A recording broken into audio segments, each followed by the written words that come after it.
Estamos dando início a mais um programa, um podcast Agricultura da Vida. Lembrando que peço a ajuda de vocês para curtir, se inscrever no nosso canal, compartilhar, comentar, que a partir dos comentários nós teremos a possibilidade de desenvolver novas pautas dentro do tema, se inscrever, né? Enfim.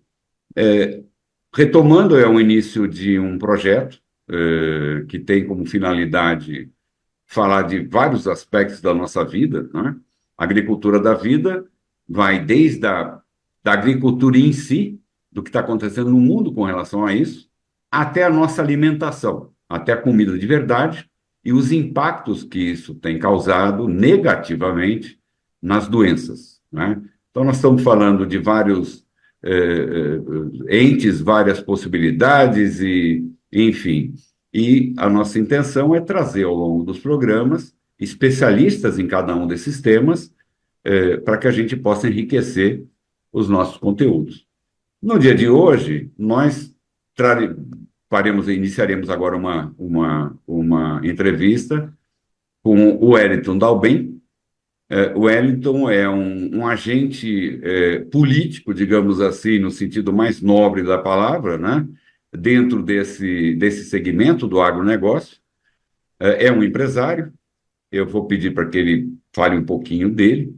E contamos aqui também com a nossa querida Albinha para nos ajudar e prestigiar e abrilhantar esse nosso programa, né? Por Ô, favor, Albinha. querido Wilson, que bom, mais uma vez estamos aqui, né? Dividindo a bancada e o nosso tempo, e hoje com essa presença ilustre do empresário Wellington Dalben, que eu estou bastante ansiosa, né, para saber aquilo que tenho para aprender hoje, aquilo que nós vamos oferecer para os nossos espectadores.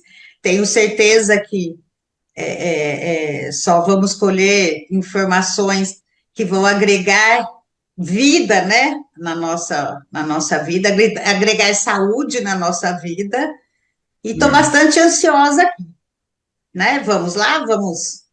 Então, dessa vez, Albinha, eu prometo que não vai ser como na entrevista anterior, que nós deixamos uma série de perguntas no ar, porque não deu tempo. O programa foi muito longo, porque realmente tínhamos assunto, né, na oportunidade, mas ao longo dos próximos programas, muito daquilo que foi comentado, que ficou pendente da primeira entrevista, e quero crer que com certeza também com o Wellington não vai ser diferente, né, porque nós estamos falando de um mesmo padrão de conhecimento, mas vamos tentar fazer a possibilidade de ter diálogo, né? Eu estou de novo com o meu caderninho. Perfeito. Vamos ver se hoje eu. Quem nos acompanha e que queira fazer perguntas, nós não vamos responder ao vivo, esse programa ele foi gravado, né? Mas nos próximos programas nós começaremos a responder perguntas dos nossos espectadores. Doutor Wellington Dalben, prazer imenso tê-lo conosco. É um amigo, é uma pessoa que nós temos uma relação estreita e antiga dentro desse segmento de mercado. O Wellington é um empresário brilhante, nós temos, vamos dizer assim, eu menos, né? Ele tem uma atuação absurda, muito forte nesse segmento, um incentivador, é um batalhador por tudo isso que nós estamos enfrentando, as dificuldades que nós temos principalmente a nível de aceitação, o que a gente tem feito, né? E, Wellington, um pouquinho de ti, o microfone é seu. Muito obrigado por nos prestigiar com a sua presença. Bem-vindo, senhor Wellington. Boa tarde, Alba, Albinha e Wilson. Muito obrigado pelo espaço. Parabenizar a iniciativa de vocês, que o que a gente fala de agricultura da vida e os caminhos para se chegar para se chegar a algo próximo de uma melhor vida pela agricultura, passa pela disseminação da informação, né? Então, eu quero parabenizar vocês pela iniciativa, que é um dos desafios nossos, a disseminação da boa informação, da assertiva informação. Então, eu sou empresário do ramo de mineração, comecei como consultor, e desde 2014, há 10 anos, eu dedico o meu tempo para a disseminação e para conhecer, para adquirir conhecimento e identificar caminhos para a agricultura regenerativa. Então, é isso que eu faço. É, eu, dentro da minha ação empresarial, eu busco melhores alternativas para o meu negócio. Há pouco há pouco tempo eu assumi alguns ativos muito interessantes nesse sentido, e há muito tempo, esses 10 anos, eu tenho feito uma interlocução com o setor público e privado na busca de pavimentar caminhos para essa agricultura da vida. E interessante, né? O caminho que eu escolhi, que é a agricultura regenerativa, no final de um ciclo produtivo, com certeza eu tenho um alimento de muito melhor qualidade nutricional, ou seja, impacta naquilo que é muito caro na sociedade, que é a saúde, né? Então, a saúde física, que depois impacta na saúde mental e tudo mais. Estou à disposição de vocês. Perfeito. O Wellington, nós temos, até participamos em conjunto, né, de algumas iniciativas junto ao governo federal. Eu queria que você explicasse melhor o que está acontecendo, né, em que momento nós estamos vivendo, quais são os desafios, né, porque é uma iniciativa macro, é todo um plano, né, nacional, como você bem disse, a tentativa de pavimentar caminhos para diversas áreas, né? No programa passado, nós comentamos, o Eduardo Martins falou de hierarquia, quer dizer, os desafios, os enfrentamentos que os empresários encontram em função dessa mudança de cultura, né? E o que, pelo que a gente sabe e participa, muita coisa está sendo feito para regulamentar essa situação toda. Eu queria que você, por gentileza, comentasse um pouco o que você achar pertinente dessa iniciativa. Já existe, da questão de regulamentação dessa agricultura regenerativa, já existe um arcabouço legal, que ele é dinâmico, está em evolução, né? E em cima dessa regulamentação, daquilo que já é feito para facilitar, né, a implantação da agricultura regenerativa, a gente tem trabalhado na criação de políticas públicas, mas com a participação públicas, com incentivo do governo, mas com um protagonismo da iniciativa privada. Porque se a gente for esperar tudo do governo, não se consegue, né? Atualmente, nós temos uma iniciativa iniciada dentro do Ministério da Agricultura, do MAPA, que é a Câmara Temática Agrocarbono Sustentável. É uma das iniciativas, mas eu acho que é a mais promissora, porque ali, a forma com que ela foi criada e ela foi colocada à disposição da sociedade, ela congregou uma diversidade muito grande de segmentos negociais, não só negociais, mas do governo, da sociedade civil organizada, e ali, só pensando em representação negocial, a gente tem mais da metade do PIB representado, né? Vai desde a CNA, as entidades de agricultura, como o GAAS, do Eduardo Martins, a ABINS, a ABAG, a Fundação Getúlio Vargas, né, empresas, institutos como o Imaflora, Febraban. Então, olha só, até a Faria Lima está ali dentro, né? Tá ali Então, dentro. essa Câmara, né, recém-iniciada, eu acho que vai ser o palco das ações, das modelagens, do planejamento da agricultura de baixo carbono, da agricultura de base biológica, do novo modelo, da nova forma de se utilizar o nosso recurso mais importante do planeta, que é o recurso solo, né? Então, é isso que a gente está ali. E é só falando da Câmara um pouquinho mais, ali tem grupos temáticos que formam a taxonomia, que é dizer o que é das coisas, um outro grupo temático que é a rastreabilidade de processos, ou seja, os processos que envolvem a agricultura de baixo carbono, a agricultura regenerativa, eles devem ser identificados, ter governança, né? E isso a gente está chamando de rastreabilidade, né? Então, ser identificado, ter governança para que eles possam ser replicados. Tem um outro grupo chamado mercado. Quais são os mercados? Qual são os negócios que envolvem isso? E só voltando, a agricultura regenerativa, ela mexe com o solo, e não só para vários usos, né?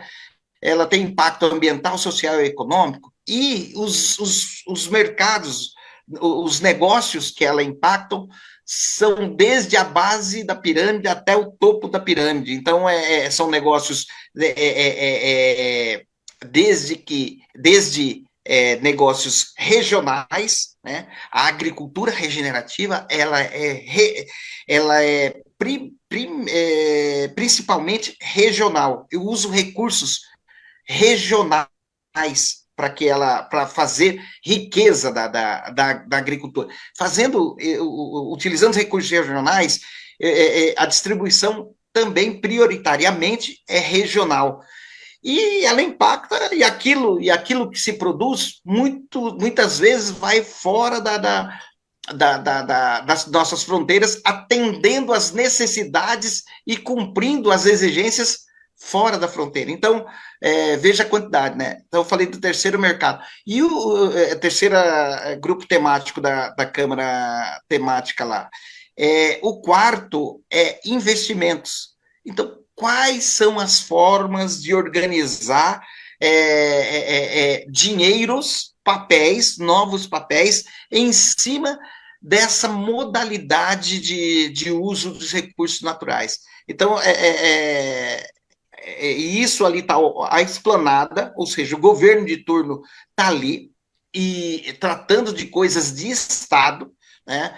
Então, como eu falei, as instituições de Estado, que nem a Embrapa também está tudo ali, e a iniciativa privada, isso tudo vislumbrando uma nova maneira de se fazer uso do solo e contemplando as tendências e as necessidades globais, que é de sequestro de carbono. Com relação ao sequestro de carbono, é algo que ainda está por ser regulamentado, né? Nós estamos muito embrionários ainda no que diz respeito a sequestro de carbono. Nós temos uma série de iniciativas hoje, independentes, né? Com relação à formação de florestas e tal, e também estamos numa fase no Brasil, e é um privilégio nosso, por conta de insolação, solo, o sequestro de carbono por intemperismo, né? Isso é uma novidade que nós fazemos parte diretamente, né? Nós estamos ligados diretamente a isso, na expectativa vamos dizer assim, de regulamentar isso daí no mundo, certificar isso no mundo, né? É um trabalho brilhante sendo desenvolvido aqui no Brasil, e é um trabalho que está, vamos dizer assim, ele está um pouco afastado desse conjunto de iniciativas que você comentou, mas é uma atividade que hoje, prioritariamente, da iniciativa privada, é um modelo que está se colocando, que pessoas estão acreditando e que está ganhando corpo. E você é um dos incentivadores desse processo, desde o início, como vice-presidente da Abrefem, até como uma pessoa que diretamente, na sua iniciativa pessoal ou empresarial, tem prestigiado muito isso. Aliás, eu me considero parte desse processo também. Queria que você falasse um pouco disso, crédito de carbono e como é que nós estamos nessa história toda. Então, a questão do crédito de carbono, né? O que é trazido para a gente agora é um entendimento de fora, né? Principalmente do hemisfério norte, que eles trazem uma régua, o entendimento deles. Quando chega no Brasil, quando chega no hemisfério sul, há uma série de variantes com relação a essas métricas, a esse entendimento de como conseguir fazer sequestro de carbono. Uma das iniciativas bastante interessantes, né, que são os remineralizadores, os pós de rocha, que é um negócio muito simples, né? Vamos pensar, o solo é feito aí há milhões e milhões de anos atrás, demora bilhões de anos, né?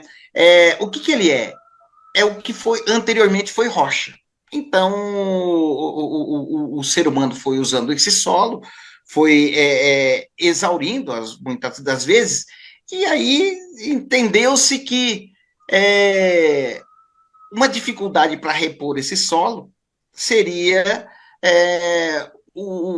a busca de rochas que pudessem repor de forma rápida isso daí.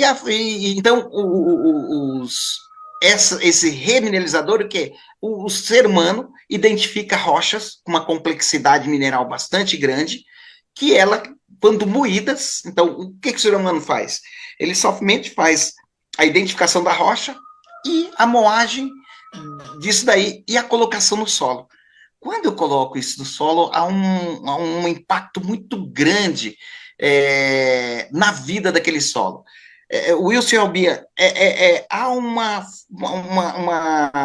explosão de vida ali, e uma equilibrada. Então, a gente utiliza a natureza, inclusive, para sequestrar carbono.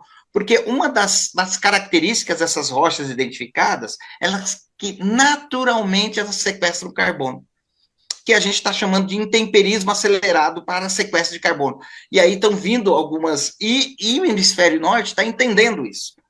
É. E eles estão utilizando, eles estão colocando iniciativas, colocando recursos para aumentar o uso das rochas silicáticas em solos tropicais, ou seja, os pós de rocha, fazer a rochagem. Então, estão vindo várias iniciativas, vários projetos do Brasil, e como eu acredito nisso, né, porque eles vêm com a intenção de sequestrar carbono. Aí eu conversei com vários deles, eu falei, olha, senhores, para vocês terem êxito nisso daí, há uma necessidade de ter a racionalidade de sequestro de carbono junto com a racionalidade com as necessidades agronômicas, porque esse produto ele serve para nós agronomicamente. Então, a gente está fazendo esse equilíbrio de interesses, essa convergência de interesses, sequestrar carbono com a agronomia brasileira. Então, eu vejo muito promissora essas ações, né? Então, eu acho que o Brasil, organizando isso de uma forma racional, ele vai ser, sim, a potência agronômica, vai continuar sendo uma potência agronômica e uma potência maior ainda ambiental na necessidade do globo de sequestrar carbono. E ainda, desculpe, Albinha, só fazer mais um complementar. E nós estamos falando de uma agricultura, como o Wellington bem explicou, que é adiantar o que a natureza fez ao longo de milhões de anos, né? Que é criar a terra via intemperismo, essa rocha virar um pó. E essas rochas que nós estamos falando são rochas que trazem do centro da Terra praticamente uma tabela periódica inteira de elementos, né? Exatamente. E que nós precisamos dele, nós somos parte da natureza, a nossa natureza mineral, ela precisa desses minerais, todos eles, quase todos eles, né? E a agricultura, ela no passado, vamos falar antes de Julius Hansen, né, 1894, ela era uma agricultura de dois elementos de reposição só, né? Era o P e o K. O nitrogênio veio depois, que é o que nós estamos usando até hoje.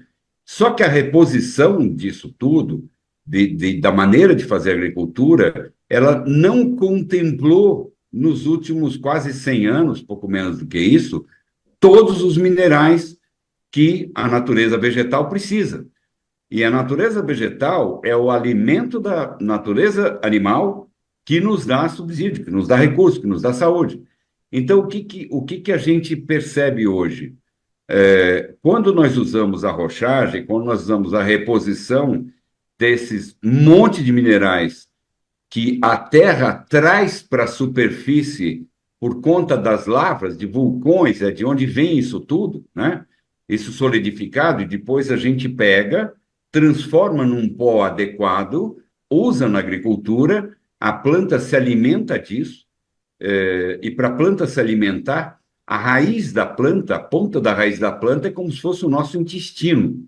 É ali que a planta vive, cria saúde, cria defesas, retém minerais e alimentos que depois nós vamos levar para a pecuária e para outras maneiras de se produzir proteína, que vão nos alimentar. Então, na realidade, todo esse ecossistema, né, ele beneficia, sim, a nossa não doença. Tem um dado muito sério.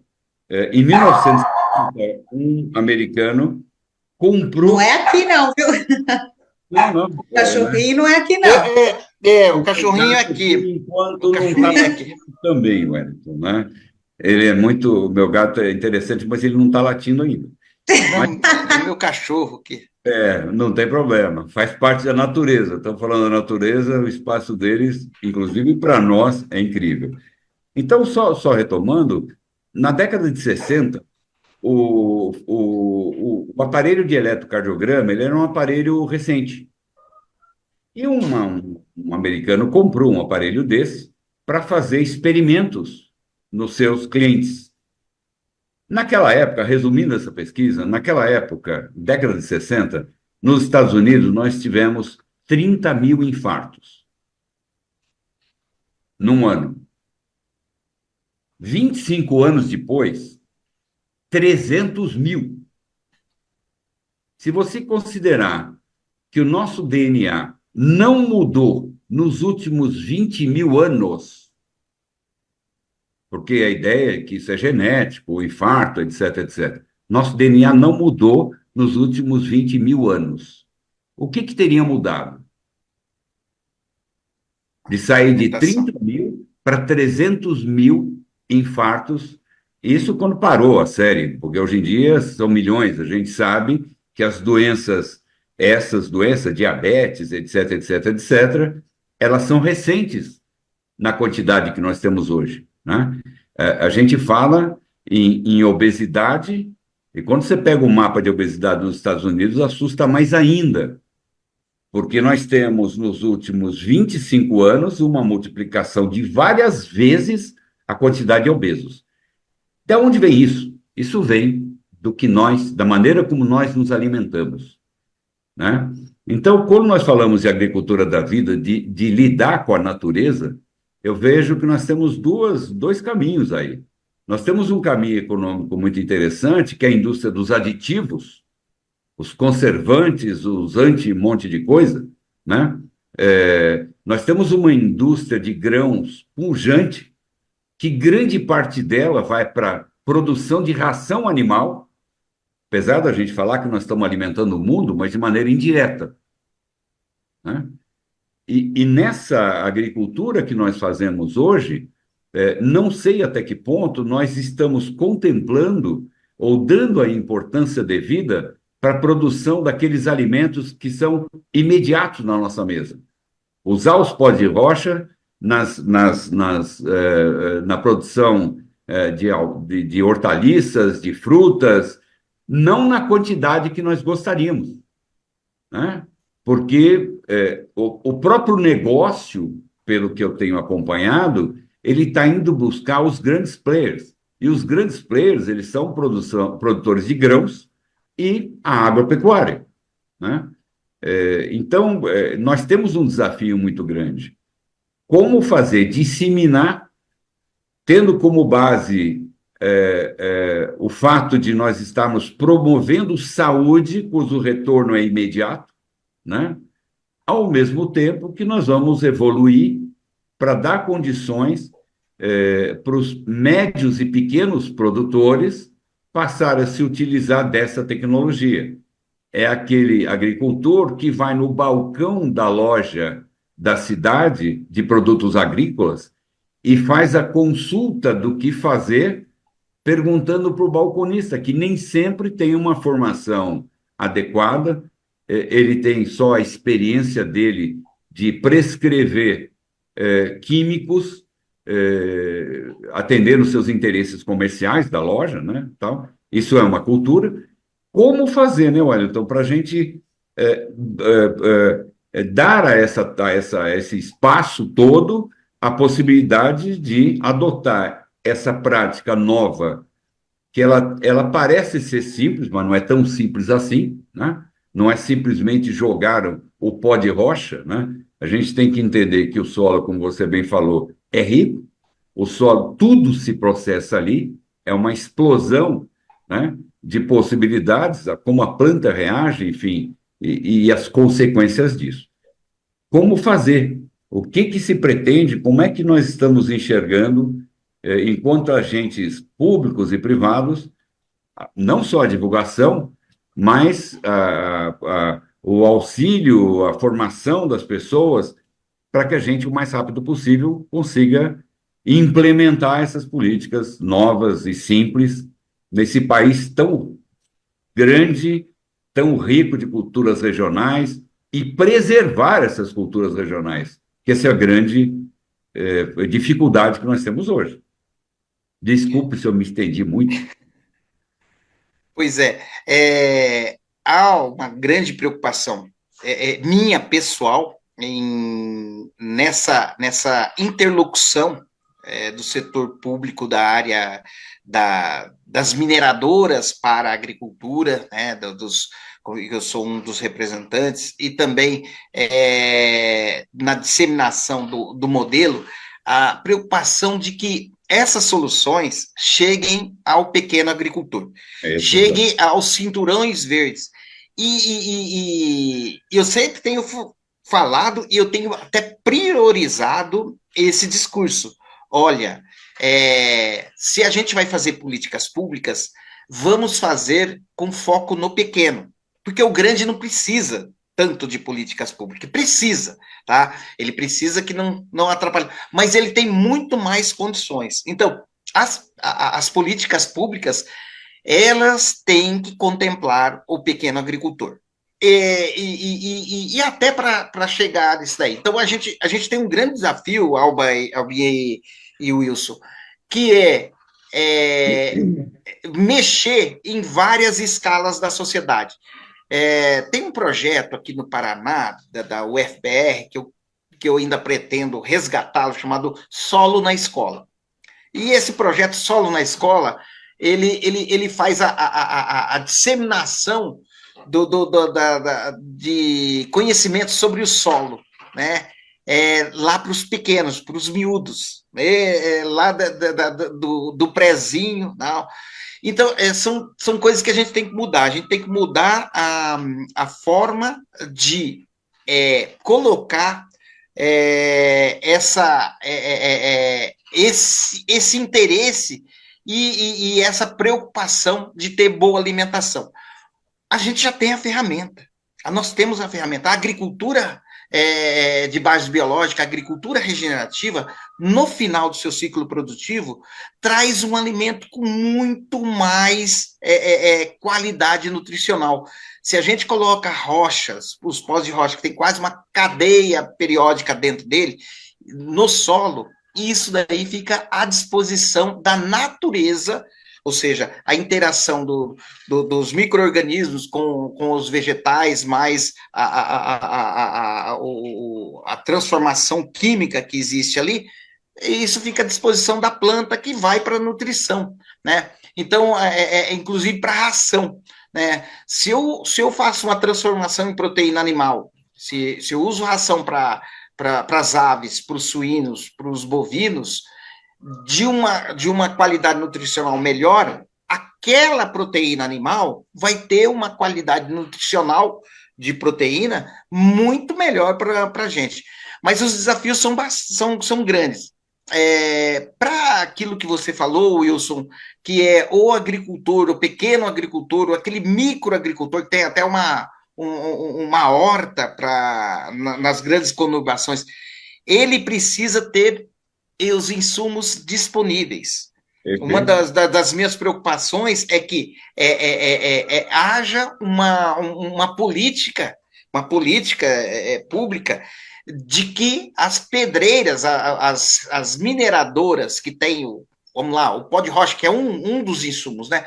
Os pós de rochas, eles tenham uma disponibilidade, sejam fracionados. O pequeno agricultor, ele não compra 1.000 quilos, ele compra 60, 70, e isso tem que estar à disposição, tem que estar onde ele vai. Ele tem que beber água na mina, então isso tem que estar lá, essa água tem que estar na mina que ele frequenta, né? Então, são várias, e isso sempre está no meu discurso, né?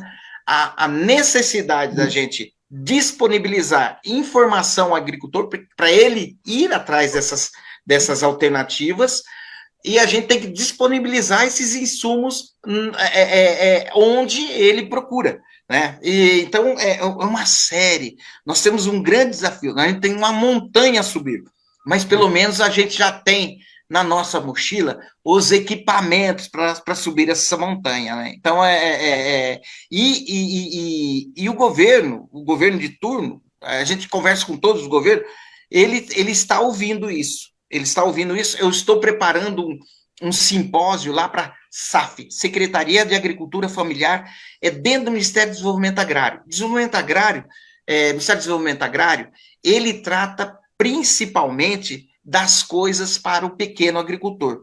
Então, lá, o secretário, lá, o Vanderlei Ziegler, ele está nos apoiando para fazer um simpósio de agricultura regenerativa, que ele vai chamar, a intenção dele é chamar a esplanada toda, inclusive Ministério da Fazenda, BNDES, para ouvir o que a gente tem que dizer, para que ele, a partir disso, com os pares dele, entendendo esse modelo, essa proposta, ele possa criar políticas públicas que cheguem até o pequeno agricultor. E chegando até o pequeno agricultor, a Albinha e o Wilson, chega à nossa mesa.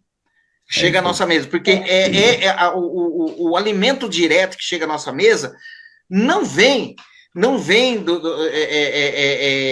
das grandes áreas agrícolas que praticam commodities. A commodity vai para fora, né? Aquilo que vem à nossa mesa está sim. Então, é uma preocupação que as commodities sejam afetadas nessa transformação de qualidade de produção e que, principalmente, chegue à agricultura familiar, né?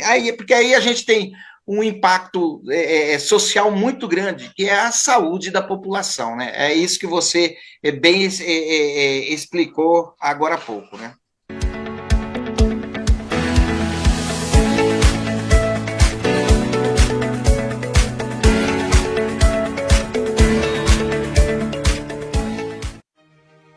Fundada em 2009, a Bluetech faz um trabalho diferenciado no campo de mineração. com equipamentos inovadores para o tratamento mineral, que trazem benefícios adicionais aos seus usuários. Em pouco tempo, a empresa atingiu um número significativo de equipamentos para mineração. Contamos com o apoio tecnológico da Adem Advanced Engineering, cujo know-how é comprovado no mercado por vários anos. O objetivo de nossa empresa é suprir todas as necessidades de fabricação e distribuição de equipamentos com desempenho acima das normas vigentes.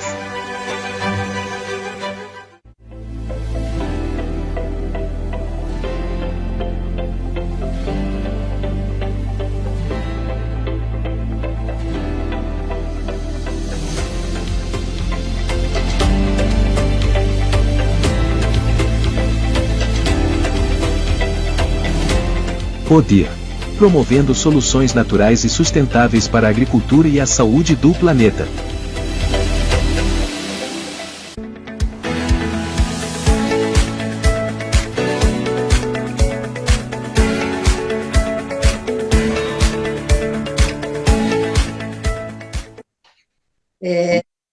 Eu ia fazer uma pontuação, mas assim, agora, né, já respondeu parte das minhas perguntas. A mulher sempre tem um olhar mais afetivo, né? Então, quando você falou assim, ó, explosão de vida, né, do remineralizador, eu criei uma série de imagens, que é essa, sabe? Quando falou também do mercado um, mercado 2, do regional, eu fiquei imaginando aqui na minha cidade, as crianças na escola aprendendo sobre o remineralizador e o quanto os governantes aqui também podem se apropriar dessa cultura. A ideia que eu quero passar assim, é que ela cabe em tudo, ela cabe até numa prefeitura para pôr dentro da escola, ela cabe dentro de uma casa, a palavra explosão de vida me trouxe muita criatividade sobre o remineralizador. Tem um Não é? aspecto, eu vou pedir uma permissão para falar mais um pouco, é que eu falo pouco, né? Vocês que me conhecem. Não. Fala bastante. É, Fala com conteúdo. não, É. então, o que que a gente também enxerga, Albinha e Wellington? O Wellington talvez concorde comigo. Quando nós estamos falando dessa tecnologia nova, nós estamos com uma certa herança do passado de que fazer agricultura biológica, agricultura orgânica, é um negócio caro. Até o Eduardo Martins fez esse comentário também, a gente concorda. É um negócio caro, elitizou, ficou esquisito e tal. Isso não seria algo que pudesse ser multiplicado. É um equívoco essa análise. Hoje, esse aspecto ele já está multiplicado. Nós temos muitos experimentos, nós temos muitos estudos com relação a isso tudo, né? Quer dizer, a ciência mergulha, estuda a natureza, né? O homem ele tem uma participação, né? Vamos dizer assim, uma iniciativa de fazer ciência, mas ele parte de uma hipótese, e a natureza nos dá, assim, um absurdo de possibilidades, e na área de alimento e agrícola e tal, é disso que nós estamos falando. Então, nós estamos falando de muita ciência. E nos últimos anos, muito se desenvolveu, muito se descobriu a respeito desses detalhes. Tanto é que a medicina está evoluindo muito em função da deficiência da agricultura. Porque hoje, qualquer canal que você abra, nós estamos falando de suplementação. Exato. Então, nós estamos saindo daquele negócio do remédio para curar as doenças e estamos falando assim, gente, não vamos ficar doente. Só que, no fundo, nos dois casos, nós estamos falando de uma deficiência de minerais presentes no nosso alimento. Interessante. Desculpa, só para complementar o raciocínio. Então, o que está acontecendo hoje? Quem está atrás dessas novas tecnologias que nós estamos falando? Essa novidade? Os grandes players, que trabalham com a agricultura. Então, hoje nós temos 10 milhões de hectares já usando essa agricultura no Brasil, mas não são pequenos, são médios e grandes agricultores, porque seguem seguem a ciência e correm atrás de resultado. E nós estamos falando não só de saúde química, saúde física, biológica, nós estamos falando de saúde financeira também, porque é uma maneira mais econômica de se fazer agricultura, onde eventualmente você não prioriza só a produtividade, mas prioriza a rentabilidade. Quer dizer, também nesse sentido, é uma mudança de quebra de paradigma. Tá, Isso. mas é assim, eu vou fazer, como sempre, um olhar mais para o lado afetivo, né? Eu acho que o brasileiro, ele é muito acomodado, né? Eu acho que a própria cultura já cresceu assim, olha, rico e pobre. Então, o brasileiro ficou acomodado de aprendizado. Nós estamos falando de aprender, né, uma nova cultura. E, assim, eu acho que a mudança vai ter que começar desde o pequenininho mesmo, mas não é agricultor, é o pequenininho na escola. Porque o brasileiro está acostumado com tudo pronto, Albinha, entendeu? Hã? Exatamente. desculpa, só queria, para variar um pouquinho, só queria fazer um complemento. Eu citei no outro programa, em 2019, eu fui dar uma palestra num congresso de medicina, e aí uma pesquisa foi feita. Como que os médicos atuais, eu fico muito à vontade para falar isso, está gravado, Congresso de Medicina da Dor da USP de Ribeirão Preto. Como que os médicos se informam? E aí criaram uma estatística. A principal que mais se utiliza, o apresentador, né, o palestrante, ele chamou de Google Medical Group, fazendo uma brincadeira, que o pessoal vai no Google, tá no Google, tá bom. E num elenco de 10 possibilidades, as 3 últimas eram sites científicos. Então, nós temos um problema com relação à qualidade da informação. Isso parte desde a escola, desde o básico, desde como os professores foram formados. E aí é uma questão mundial que eu acho que a gente ficaria aqui uma semana falando sobre isso e não chegar a conclusão nenhuma. Desculpe. Não, mas tá certo. A Albinha falou de explosão de possibilidades também, né? E que a gente tem que começar com os pequenos, né? Para vocês verem, hoje nas escolas, principalmente aqui no Paraná, 100% da merenda escolar tem que vir não só do orgânico, mas da agroecologia. Então, ou seja, pensando numa qualidade de merenda escolar melhor. Mas uma outra coisa que a gente quer, eu quero que esteja contemplado nas políticas ou nas ações da iniciativa privada. Cada escola tem um espaço, eu já fui em várias, tem um espaço para a gente criar uma horta. E a minha ideia é que cada cidade, que nem no Paraná, tem um extensionista da Emater. São Paulo é outro, tal, mas as cidades pequenas sempre têm um técnico que pode, dentro das suas atribuições, dar uma assistência técnica a essas escolas na formação. E o pequeno, o aluno, mexendo com o solo, ele vai tomar conhecimento, consciência, que tem coisas que são essenciais à vida. Veja bem, e praticamente tudo vem do solo. Ar. 3 minutos sem ar, eu já estou tremendo aí, batendo as botas, né? Água. Uma semana sem água, eu também estou indo sendo puxado pelo divino. Comida. 3, 4 semanas sem comida também. Então, o que a gente está mexendo? A gente está mexendo com o solo, que impacta no ar, na essência da vida, né?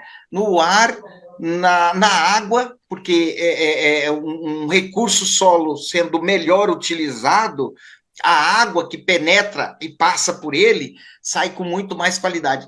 E comida, né? Então, que é a essência do ser humano. As outras coisas, o ser humano, para sobreviver, para ele ter uma continuidade da vida, ele precisa organizar isso, né? Principalmente a alimentação, né? Acesso à água, a uma qualidade de ar e alimentação. Ele começa a plantar, né? Então e um terceiro estágio do essencial para o ser humano é o bem-estar, né? E aí ele vem das escolhas dele. Primeiro ele faz o essencial, sobreviver. Depois ele tem uma continuidade da vida. E lá por terceiro, aí é por escolha, ele faz as escolhas. Mas aqui eu quero abrir um parênteses nas possibilidades. Existem as prefeituras, que nem a Albinha falou, que são essenciais para isso. A gente está abrindo um canal muito direto com os municípios. Aqui no Paraná, com a Associação, a Associação dos Municípios Paranaenses, a AMP. E no Brasil, a Associação dos Municípios Brasileiros. Perdão. E qual que é a ideia? A ideia é que os governantes municipais, aqueles que são mais próximos do total da população, eles entendam isso e usem aquilo que já existe. Eu falei da disponibilidade de insumos para que o pequeno agricultor possa fazer uso dessa nova modalidade, ou seja, vamos colocar lá remineralizador. Aqui no Paraná tem uma lei chamada Lei Agostinho Zucchi, que é a disponibilidade de insumos ao pequeno agricultor, que dá recursos às prefeituras de buscar, né, o frete, buscar insumos para os agricultores daquele município, os pequenos agricultores. Então, isso eu andei pesquisando, existe uma similaridade de leis, de regulamentação, quase que no Brasil inteiro. Então, volto a reafirmar, a gente já tem conhecimento da agricultura regenerativa, a gente sabe dos insumos necessários, né, sementes de cobertura, tal, as sementes as sementes mais adequadas a ter um poder nutricional melhor, aos remineralizadores, que é base disso daí. A gente tem uma diversidade geológica no Brasil imensa. Uma pedreira, uma fonte de remineralizador no Brasil, em qualquer parte do Brasil, não está a mais do que 300 quilômetros de um centro produtivo relevante. Então, a gente tem tudo isso. A gente tem o conhecimento. O que está faltando é a gente sentar de forma planejada, organizar a disseminação, dar esse conhecimento à sociedade e pela base da sociedade, renovar, reavaliar os cursos de graduação, principalmente dos agrônomos, que é o primeiro que faz isso. Vocês acreditam que o agrônomo sai hoje da sua graduação sem ter conhecimento da agricultura regenerativa, da agricultura de base biológica? É tudo químico, é tudo de base química, é tudo nutriente, né? A nova agricultura não é de nutriente, não é de uma solução para um probleminha específico, é uma série de processos organizados que dão o resultado, interferência em todo o ciclo produtivo. Então, eu não apresento uma solução, eu tenho que apresentar uma série de processos. Então, eu sou um entusiasta disso daí, eu volto a reafirmar, a gente tem todo o instrumental e conhecimento, e não que a gente já chegou ao limite do conhecimento, a gente tem que criar muito mais conhecimento, mas o que a gente já tem é o suficiente para caminhar nesse sentido, e isso vai impactar muito na sociedade, na alimentação. É uma revolução, a quebra desses paradigmas é uma revolução ambiental, econômica e social. Novamente, eu vou frisar alguma coisa aqui. há essa nova forma de se produzir alimentos, de se produzir ração, de se fazer uso do solo. Os recursos utilizados são regionais. Se eu utilizo recursos regionais, eu faço riqueza regional, a distribuição dessa riqueza é regional. Aquilo que a gente fala no Brasil é que o Brasil tem a pior distribuição de renda dentro dos países significativos. A gente pode fazer isso sem revolução armada, sem ideologia, sem nada, fazendo melhor o uso dos recursos naturais, organizando, fazer essa distribuição, que nem o Eduardo falou, uma nova classe média a partir disso daí. Eu não falo só uma nova classe média, faço tudo. Nova classe média do campo, né? Seu Wellington, fazendo assim, voltando um pouquinho o assunto sobre a faculdade, isso está um pouco, tem a ver, principalmente se são faculdades públicas, tem a ver com a cultura política nossa, né? Por exemplo, não tem interesse numa faculdade de agronomia ensinar uma agricultura sustentável. Eu não vejo isso dentro das faculdades. Por quê? Porque tem muito dinheiro envolvido, né? Eu acho que essa nova cultura não vai partir de uma faculdade, vai partir de pessoas como vocês, que estão nessa luta para trazer essa nova informação, para dar mais do mesmo do que já tem, né? Então, isso... Eu creio que o que a faculdade hoje oferece são as referências que eles tinham, que foram colocadas a eles, né? Então, eu não digo que a culpa é tanto da faculdade, mas que... Não, é de cima ainda. Não, é de cima, é de cima. Os interesses que colocaram lá, as referências que foram colocadas, por quem tinha o poder na época. Mas eu digo que há essa vontade na faculdade, tá? Há essa vontade. E a gente tem que seguir um rito de transformação, inclusive, desses currículos. Só que é o seguinte, não é tão fácil e nem tão rápido. Volto a afirmar. Quando eu comecei, eu estou desde 2014, a Albinha e o Wilson, nesse voluntarismo de disseminar as práticas regenerativas, esse novo jeito, né? E aqui a gente não diz que a gente está brigando com os agroquímicos. A gente diz que os agroquímicos continuarão, se necessário, né? Então, isso é muito novo. Em 2016, eu fiz uma audiência pública aqui na Assembleia Legislativa, e ninguém conhecia remineralizadores. Professores, da forma que eles foram instruídos, professores, doutores, né? Eu comecei a falar sobre isso, e eles falaram, mas não, isso não dá, isso é rocha, isso daí não tem solubilidade. Aí, mas solubilidade em cima de quê? Qual que é a tua referência? Que todo o fertilizante químico, ele é altamente solúvel, ele é imediato. Então, a gente tem uma cultura de imediatismo, a gente tem e a gente fica muito ansioso para que as coisas se transformem. A gente enxergar que é necessário fazer uma adequação no currículo escolar, isso é 10, isso é ótimo, que a gente está enxergando isso. E quando a gente chega hoje com essa proposta para uma faculdade, uma universidade, eu posso falar aqui da UFPR, que é a Universidade Federal do Paraná, que é a mais antiga das universidades federais do Brasil. E eu tenho muito orgulho disso. Não estudei nela, é uma das minhas... seria das minhas vontades. Não estudei na UFPR. Mas eu chego para conversar na UFPR, há sim um entendimento que precisa ser feita adequações, né? E a gente vai conseguir isso.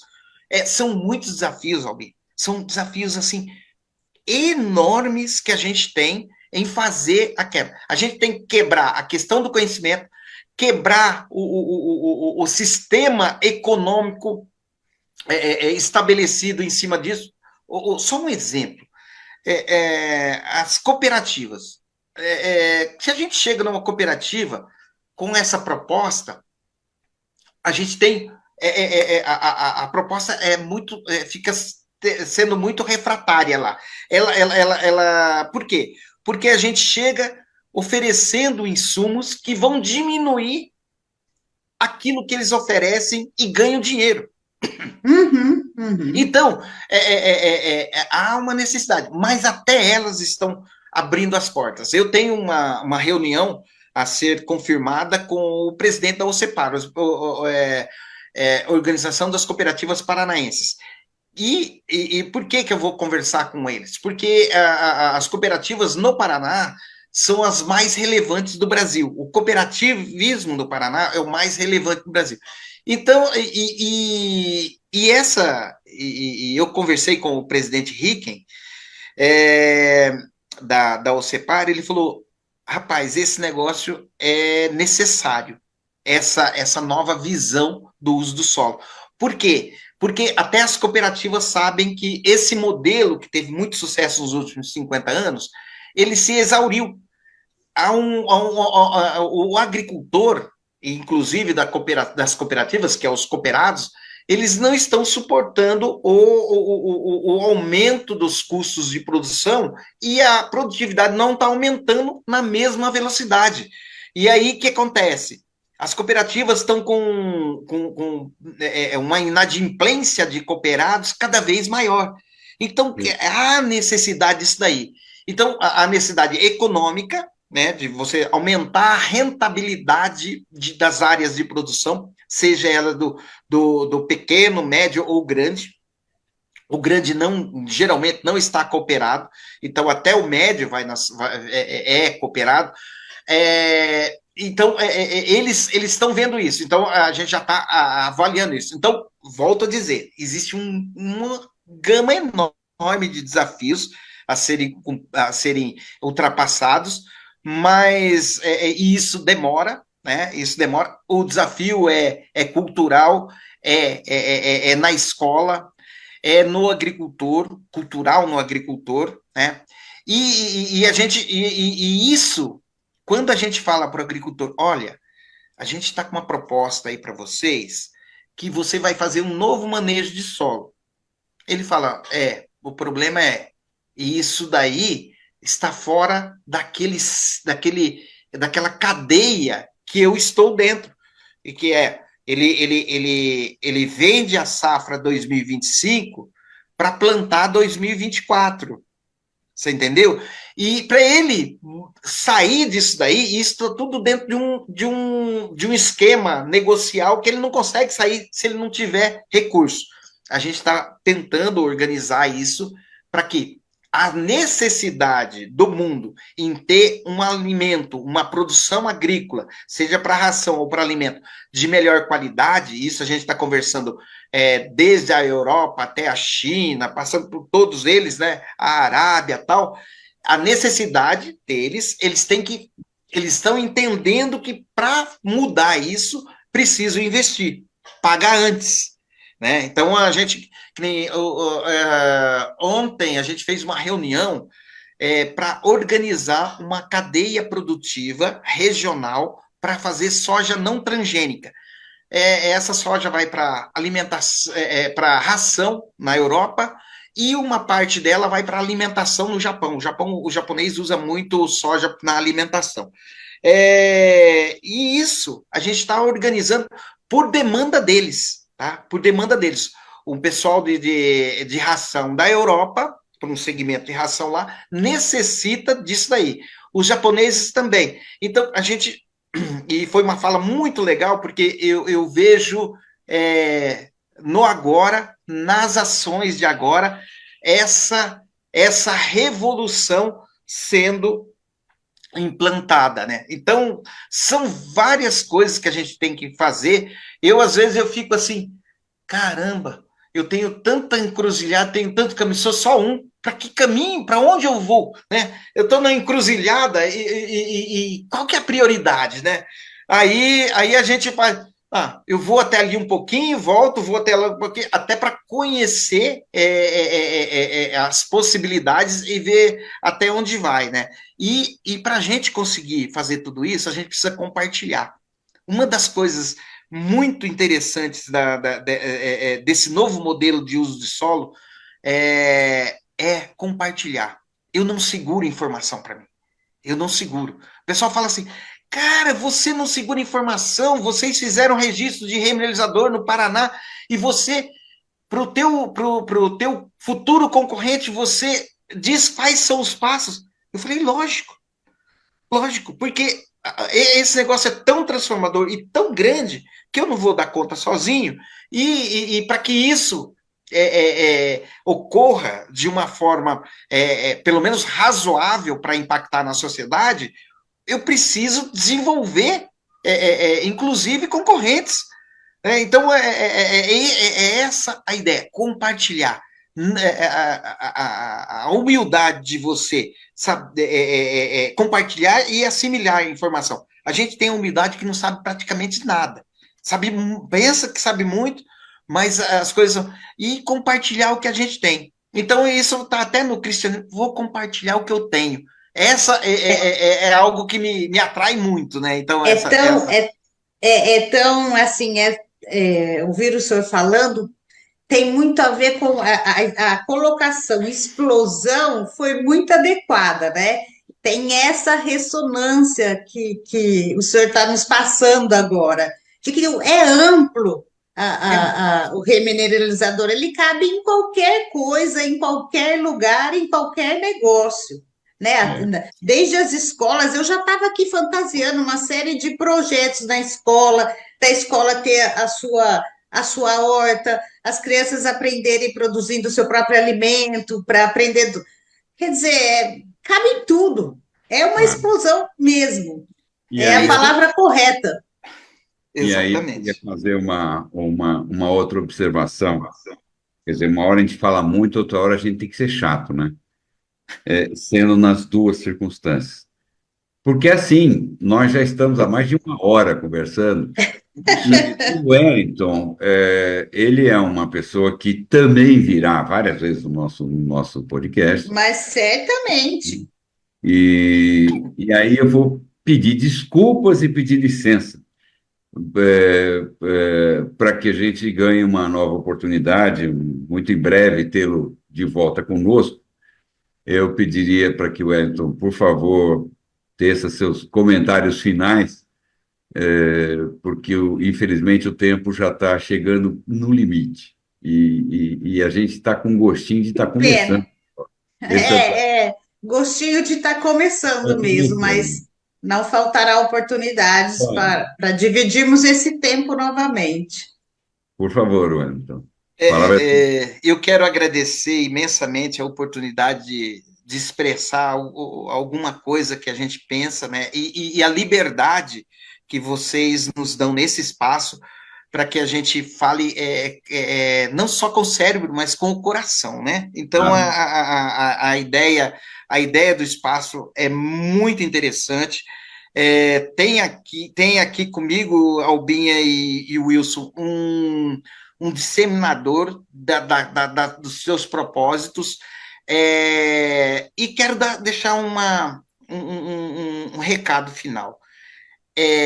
Essa revolução é uma das maiores e mais necessárias da sociedade mundial, que é entender que a gente precisa preservar o meio ambiente e a gente utilizar a natureza não para degradar a natureza, mas como a nossa maior parceira para a perenidade. O ser humano é eterno pelas gerações, né? Então, a gente precisa, sim, entender a natureza, a gente precisa, sim, entender a necessidade da gente preservar isso. Inclusive, eu tenho um neto de 1 ano e 6 meses, tudo que eu faço hoje, né, é tendo a perspectiva dele, né? A perspectiva dele. Então, eu falo, ele tem 1 ano, ele vai viver 90 anos. Então, daqui 90 anos, daqui 80 anos, que mundo que ele vai estar vivendo? E de que forma? Então, o que a gente faz hoje com a natureza, com o nosso planetinha, né? A gente só tem esse. Os caras falam, vamos para Marte. Cara, vai ser difícil levar toda essa galera para lá, né? Então, a minha mensagem final é: vamos trabalhar, vamos compartilhar essa informação, e isso não é uma aventura. Isso daí está baseado em ciência, em muito experimento e muita necessidade. Um grande abraço, muito obrigado, Wilson e Albinha, pela oportunidade.